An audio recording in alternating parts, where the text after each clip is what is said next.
अगला जीनियस आया, उसने ये सब उनके लिए भी किया जो वेवलेंथ नहीं दिख रही थी। मैंने बोला स्पेक्ट्रम तो बहुत होता है, रेडियो, इंफ्रा, सब कुछ होता है, तो हाइड्रोजन के अंदर वो सब वेवलेंथ भी निकलती हैं। तो उसने उन सबको भी मेजर किया, ठीक है, और फिर और पॉट पैटर्न को मॉडिफाई किया। क्या किया? रिडबर्ग नाम था। Determine that for all spectral lines including non visible, जो नहीं दिख रही थी उनको भी इंक्लूड कर लो। तो ये मैंने विजिबल ले लिया जो दिख रही थी, और वो जो नहीं दिख रही थी इंफ्रारेड, और ये अल्ट्रावायलेट।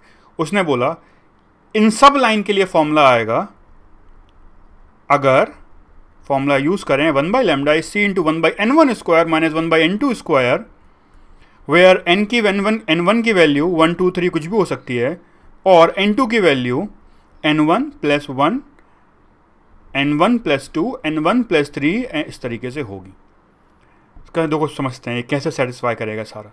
मतलब ये वैल्यूज कब आ रही थी? जब n1 की वैल्यू क्या थी? 2। n1 की वैल्यू जब 2 थी कांस्टेंट, और c की वैल्यू भी निकाली, c की वैल्यू इतनी है, रिडबर्ग कांस्टेंट जो अपन ने बाद में नाम दिया गया इसका, ठीक है। फिर उसने n1 2 रख दिया, अपन ये 2 वाला केस लेते हैं, n1 को 2 रख दिया तो यहां पर 2 आ गया, ठीक है। अच्छा, अगर 2 रख दिया तो वो बोल रहा है n2 जो तुम रखोगे वो n1 प्लस 1, n1 प्लस 2, मतलब अगर ये 2 रखा है तो 3 4 5, यही फॉर्मूला है कि नहीं? For a particular case of Rydberg जो फॉर्मूला आ रहा है अपना, ठीक है, बाल्मर्स फॉर्मूला बन रहा है। वो बोल रहा है तुम्हारा फॉर्मूला बन रहा है क्योंकि n1 अपन 2 रख दे रहे हैं।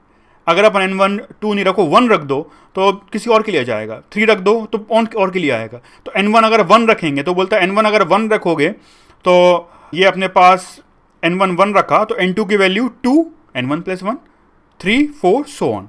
n1 को अगर 3 रख दिया तो n2 4 5 6 एंड सो ऑन। ये रख दोगे तो जो दिख नहीं रही हैं उन सब की वेवलेंथ भी मैच करेगी। मतलब ये होना चाहिए एक general formula. This formula will give all the wavelengths. तो ये फॉर्मूला आ गया, सबको पता था ये फॉर्मूला है। मतलब कुछ तो है इस फॉर्मूले के अंदर जो हाइड्रोजन के एटम के अंदर का स्ट्रक्चर शायद डिफाइन कर रहा है। फिर बोर आया पिक्चर में।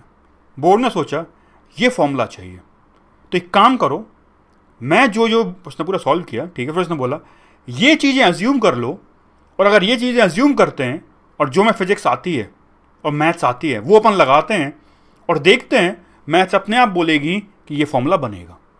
कहने का मतलब हमने जो माना है उनको मान के अगर कुछ फॉर्मूला आता है और वो फॉर्मूला एक्सपेरिमेंटल मैच कर रहा है, मतलब हमने जो माना है वो शायद सही होगा। तो इस तरीके से बोर्स मॉडल आया। To explain this formula 1 by lambda is equal to constant into 1 by n1 square minus 1 by n2 square. या हाइड्रोजन के लिए, अलग आइटम के लिए, वो सब बाद में देखेंगे, बट पहले समझ में आना चाहिए ये फॉर्मूला एक्सपेरिमेंटल बोल सकते हैं, एक्सपेरिमेंटल वैल्यूज को मैच कर रहा है। इसको मैच कराने के लिए एक थ्योरी बनानी है, और वो थ्योरी है बोर्स मॉडल। और एक्चुअली मैच कराने के लिए, क्योंकि एक कुछ पॉइंट बोलेगा बोर, वो बोलेगा मुझे नहीं पता, ये मान लो, ये मानने के बाद आंसर आता है, फॉर्मूला बनता है, ठीक है। वो लोग बोलेंगे क्यों, मुझे नहीं पता, ये मानो आंसर आता है, ऐसा कुछ होता है। बाद में पता पड़ा उसने जो चीज़ माना था, जो उसको नहीं पता था वो क्यों मान रहा है, ठीक है, उसका रीज़न क्या था। तो अब कुछ चीज़ नहीं पता तो ये नहीं साइंस रुक जाएगी। साइंस बोलेगी चलो अपने पास कुछ पॉइंट मिसिंग है, अपन आगे बढ़ते हैं, शायद आगे की नॉलेज अपना पुराना वाला पॉइंट बता देगी, और वही हुआ।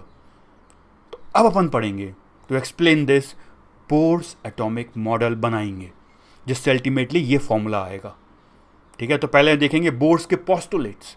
बोर्स ने क्या क्या बोला, ये मान लो, ये मान लो, ये मान लो, ये मान लो, अपन सॉल्व करते हैं, अपन सॉल्व करेंगे और बोलेगा ये फॉर्मूला आ गया, मतलब जो माना है वो सही है।